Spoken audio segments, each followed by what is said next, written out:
Amanda Master with World Lacrosse Now on the final day of March, Women's History Month. The life-changing story of the first ever women's lacrosse team from the continent of Africa has been beautifully captured in the documentary Sleeping Warrior.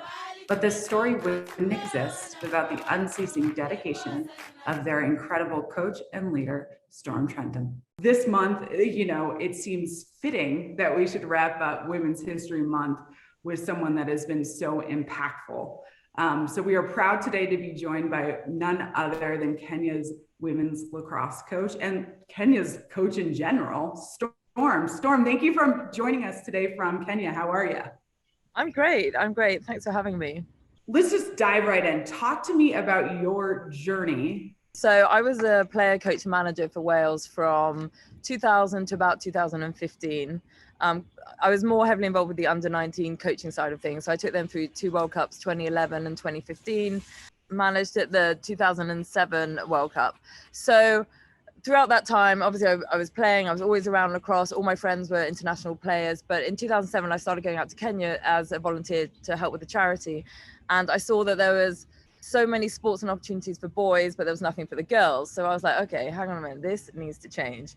So because I had access to all this spare equipment from my friends who were, as I said, players and coaches around the world, I was like, right, every time I go out and we go and do our football and rugby programs at the schools, I'll take out lacrosse equipment for the girls and for the girls only at that moment in time. I only ever really thought I would go out there and introduce lacrosse as a recreational sport. Having been involved with Wales, and I'm sure anyone who's been involved with international sport is, it's tough at the best of times when you're working in the Western world, let alone when you're working in Africa. So I would always get asked, when are you going to start the national team in Kenya? And I was like, no, I'm okay. I'll just, get the girls playing and then that's about it. And then it wasn't until the 2015 World Cup in Scotland, that was my last World Cup as head coach for Wales. And I remember walking into the closing ceremony thinking, okay, as soon as this is done, I'm pretty much on a plane and I'm out and I'm home and I'm stopping international lacrosse. And it's been amazing for 15 years, but I probably missed every best friend's wedding, every party, every this, every that. And I just sort of wanted my life back. Anyway, just as the closing ceremony was finishing, I won the Heart of Lacrosse Award for my contribution to lacrosse in Africa. So I think they got their little grippers into me as I was trying to leave. And it just I think was a light bulb moment and made me realize that international sport is so amazing. The opportunities, the memories, the friendships, all the experiences that you get. So I thought, okay, let's not give up, but let's maybe just, move the goalposts. And you've been around with Wales for 15 years. Let's just try and see if you can get the first African team to the world champs in 4 years' time. 2021, here we are today, and we got to Canada just in 2019, and the program's still going. So talk to me and talk to everyone watching this. How have you seen the lives of your players changed by this sport? As the head coach for Wales, I would only really have to deal with the issues with the players and the lacrosse, on the pitch and a bit off the pitch. You would never have to worry about, are they in school? Are they eating? Do they have school fees? Do they have sanitary products? Have they got malaria? This.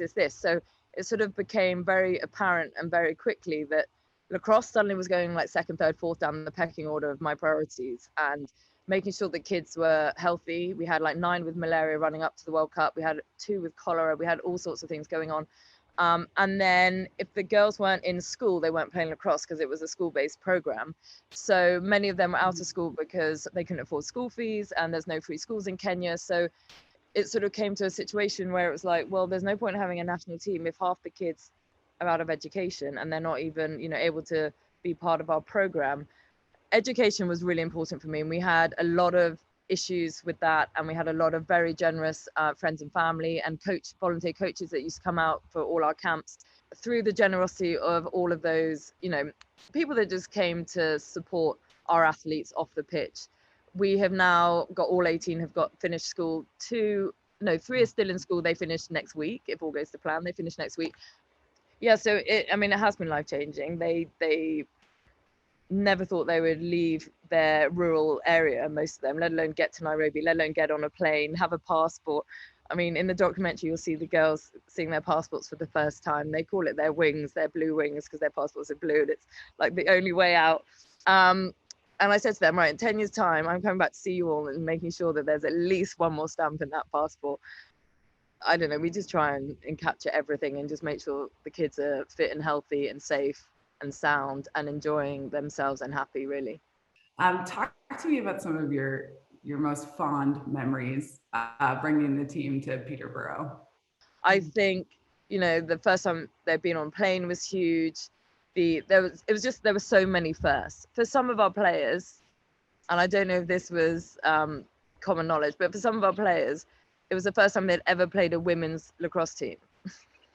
Oh, wow. Yeah, That's I know, we tried to right. keep that quiet because we didn't want to give anyone ammunition that, we had never played. Actually, no, I think everyone had played one game, but the only teams we have to play in Kenya team is our boys team. Yeah. Okay, apart from we can go to Uganda and play, and they only have like a high school team and a national team, but we didn't get to play them.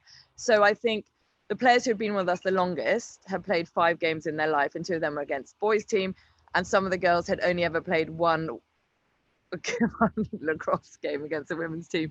So that was quite fun, that within the first 3 days of playing friendlies, they had doubled their amount of games they'd ever played in their life. Yeah, I think my highlight was probably our Germany game, who went on to finish top 8 in the world. And on paper, as a coach, you always go into games wanting to win, but you have to be realistic as well, right? So I was going to this game and saying, right, as long as we stick to our game plan, I'll be happy with the end result, whatever the score is. Let's just try and achieve our little small wins, our small goals every quarter. And we got to half time, it was 3-3. And I was like looking at my assistant coach going, okay, let's just roll with this, because this is like actually going really well. I don't care what happens in the second half, let's just roll with it. Anyway, it was 6-6 with 1 minute 38 to go. And we did give away a free position, but that defender has never been in that particular position. She doesn't really know what 3 seconds is because we've never played games. There is a player though that I love dearly, and especially highlighted in the documentary Sleeping Warrior, is Maureen. Mm-hmm. And the reason I love her and her story is she continued to support her teammates, cheer them on, despite knowing that she had an injury that would not allow her to play. The kindest, most supportive human you'll ever meet. Now, you didn't get to see a lot of it in the documentary because obviously there was so much to see, but she was always cheering on the sideline, always rooting for the girls, in between like having her own little like upset sort of breakdowns. And I remember walking into her room one day and she was in floods of tears and she was like praying because all she wanted was for no other player to get injured in the World Cup. There's a moment in the documentary that one of your players talks about getting on the lacrosse field and finally feeling loved. Like that doesn't tug at the heartstrings. But in addition, she says when she's on the lacrosse field or she's on the pitch, she feels like a warrior. I imagine prior to meeting you, Storm, none of those girls felt like they could ever be a warrior on or off the field. So what would your advice be to other girls in different villages, in different corners of the world who want that, who yearn for that? I mean, I think if Kenya Lacrosse is anything to go by, I think literally anything is possible.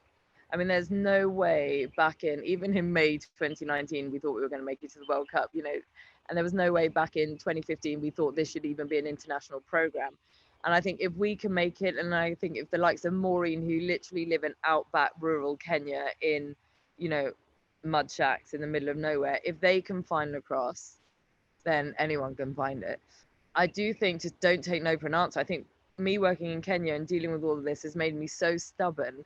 And I think it's been passed on a little bit to the girls because it's so male dominated. So every time, even like our bus drivers would give me hassle or this, I would just say like, literally, no, you can't do that. Or, stand up for us. And all the girls in the back of the bus would be like, Stormzy, you can't say that. I was like, yes, I can say that. And then finally, like as the months and years went on, they were like, well, yes, we can do this and we can do this and we don't need to put up with that. And we're not going to put up with that. And in the future, I'm going to do this.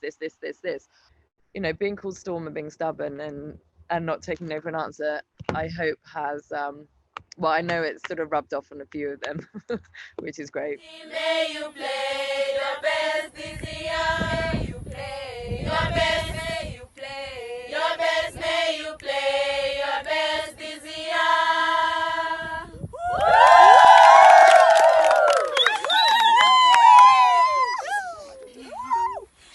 Thank you.